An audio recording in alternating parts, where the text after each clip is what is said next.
Hola hermanos, hoy quiero seguir con el tema abuso en la iglesia. Las primeras dos veces hablamos de la iglesia abusada y ahora quiero empezar a tocar áreas de la iglesia donde se puede experimentar abuso. Y quiero empezar tal vez con el área donde más abuso se experimenta a nivel de iglesia y es el manejo del dinero. Cuando se trata del dinero, en alemán se dice que se pierde la amistad. Yo pienso que en todos los países es así. Y cuando se trata del tema dinero dentro de la iglesia, también allá muchas veces terminamos con problemas muy serios, aunque la Biblia nos da maneras muy claras y muy sanas de cómo se debe manejar del dinero a nivel de iglesia. Pero hoy hablamos de cómo no se debería hacer, más que todo de actitudes donde podemos ver que el dinero puede realmente incluso destruir iglesias, sea del lado de los líderes o sea del lado de los miembros también. Quiero leer un pasaje en Hechos 8 que para iniciar este tema, donde el Espíritu Santo está llegando a Samaria, los apóstoles van allá, oran por las personas y entonces a partir del versículo 17 leemos lo siguiente. Hechos 8:17. Entonces les imponían las manos y recibían el Espíritu Santo. Cuando vio Simón que por la imposición de las manos de los apóstoles se daba el Espíritu Santo, les ofreció dinero, diciendo, dadme también a mí este poder para que cualquiera a quien yo impusiere las manos reciba el Espíritu Santo.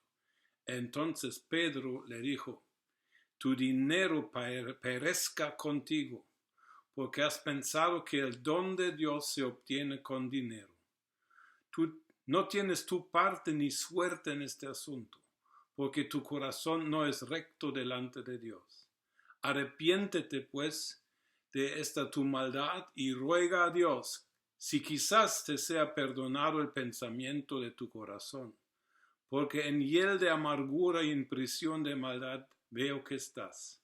Respondiendo entonces Simón dijo, rogad vosotros por mí al Señor para que nada de esto que habéis dicho venga sobre mí. Entonces, aquí tenemos el caso clásico, mencionado en la misma Biblia, de que una persona quiere comprar con dinero un don de Dios.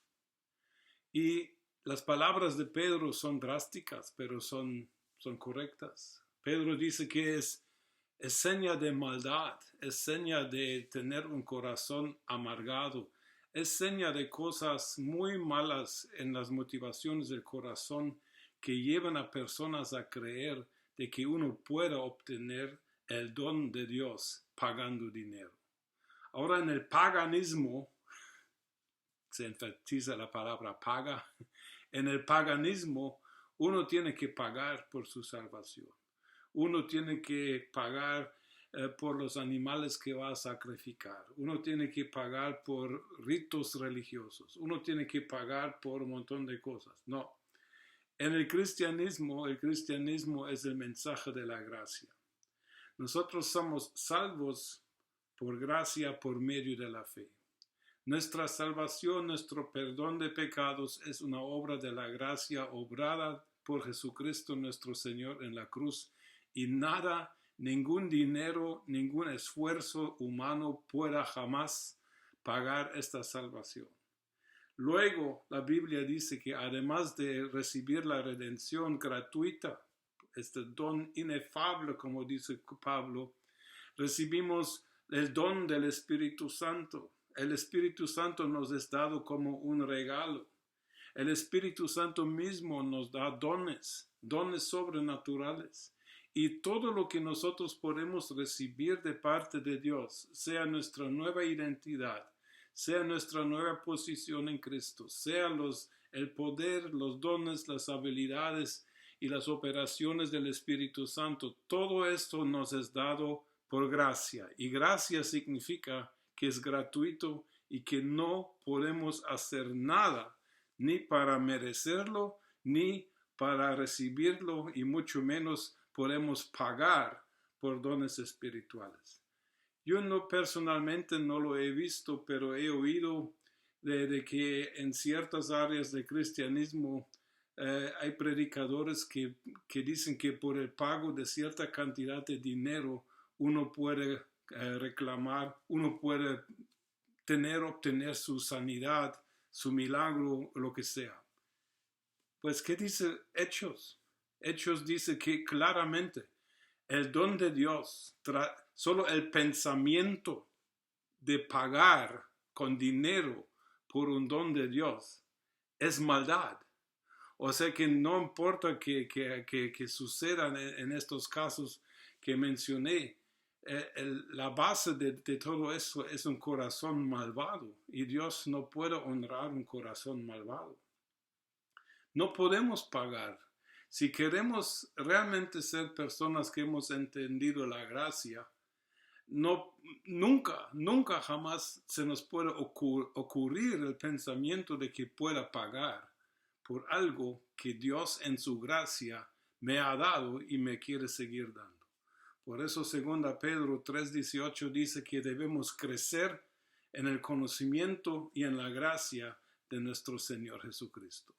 Crecer en la gracia significa entender más y más y mejor cada día de que yo he recibido tanto, y pensar de que yo tenga o deba pagar por lo que ya he recibido en la gracia es absurdo, es ridículo, realmente es una ofensa en la cara de Dios, quien como nuestro Padre Celestial nos quiere dar todo eso porque nos ama y no porque nosotros pagamos por eso. Miren, hermanos, podemos tener como miembros de iglesia el mal concepto de que por nuestras ofrendas o diezmos, o a mí no me importa cómo arreglen eso de sus finanzas en sus iglesias, es cosa es decisión suya y de vuestro liderazgo. Pero suponemos que se manejan ofrendas y diezmos. Desde el punto de vista de un miembro de una iglesia, nunca debo pensar de que el dinero que estoy dando o ofrendando es un pago por mi salvación. Yo lo digo porque he oído que hay personas que en cierta manera piensan eso. Si en el profundo de tu corazón tienes esta idea de que Cristo te dio tanto, te dio la salvación, te perdonó todo, te salvó, tal vez te sanó, tal vez te ayudó en cualquier manera. Si existe en tu corazón el pensamiento, ahora quiero yo pagar por eso, estás mal. Arrepiéntete de esta actitud, de esta motivación y no estés dando por esta motivación.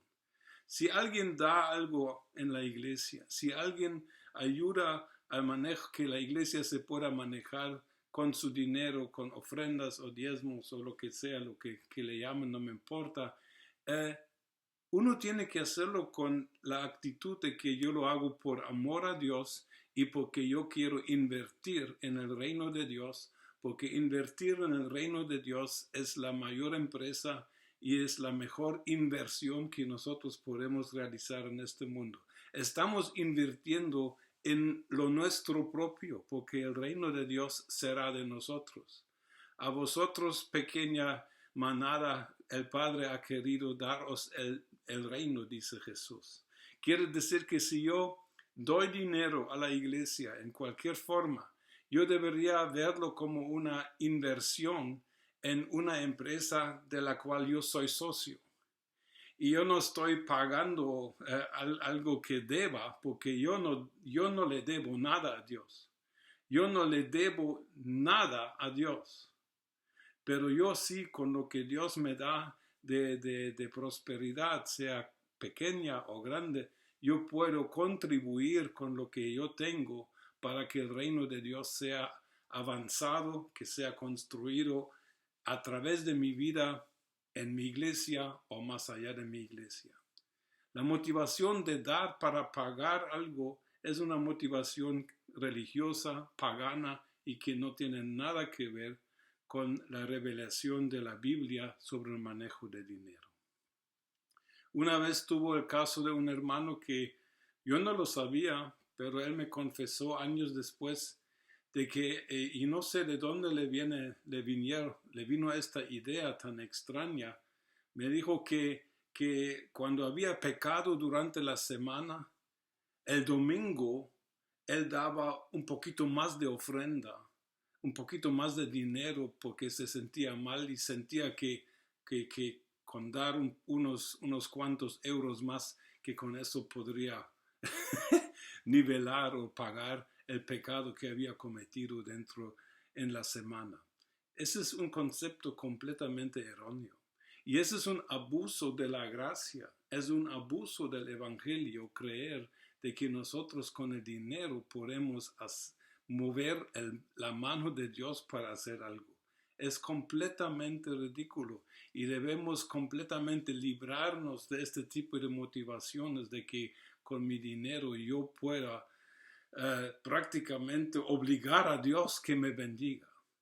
El concepto de dar dinero y luego exigir de que Dios me conceda una sanidad, un milagro, o que me resuelva algún problema de relaciones, o que me dé un trabajo, es completamente fuera del concepto de la gracia. Mire, tenemos que aprender a manejar el dinero en la iglesia.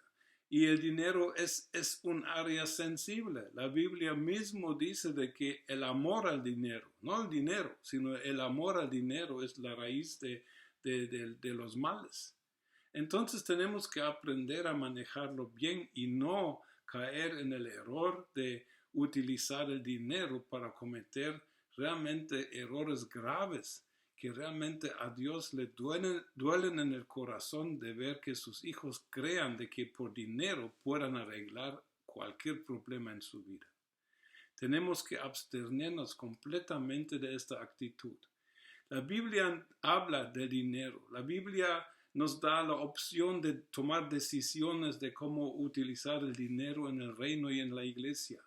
Hay iglesias, conozco muchas iglesias donde los líderes trabajan en sus trabajos, en sus profesiones, y prácticamente en su tiempo libre ellos dirigen la iglesia.